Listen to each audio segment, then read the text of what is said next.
SMT Nation, we back. Nation, let's talk this article here. T-Mobile chronicles 5G achievements since the Sprint merger.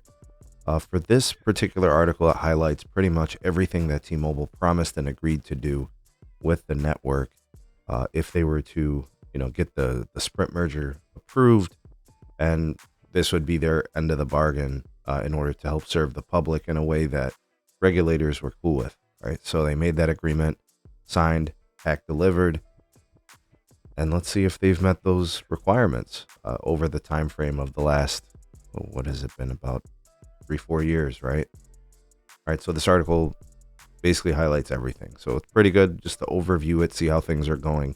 Let's do that here in today's video. Link for the article will be in the description. Ways to support the SMT YouTube channel can be found there as well.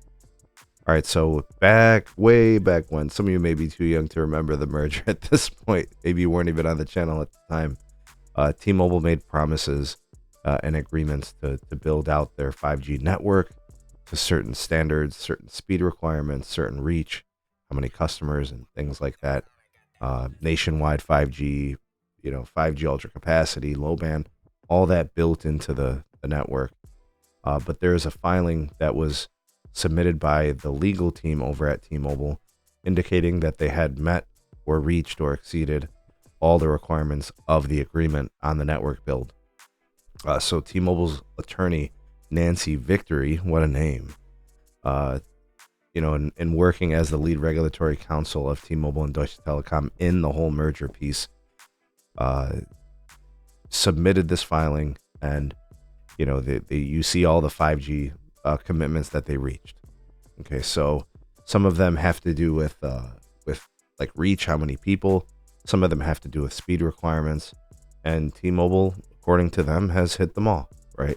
And this does include the total U.S. population, so that means rural America, suburban America, as well as urban America. So they've covered everything.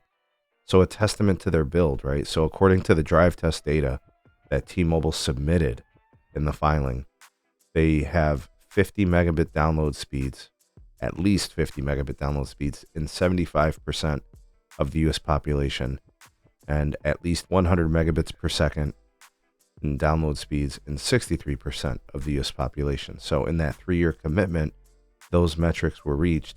T-Mobile hit almost 67% of the rural population with speeds of at least 100 megs and 55% in rural population. So that's pretty good.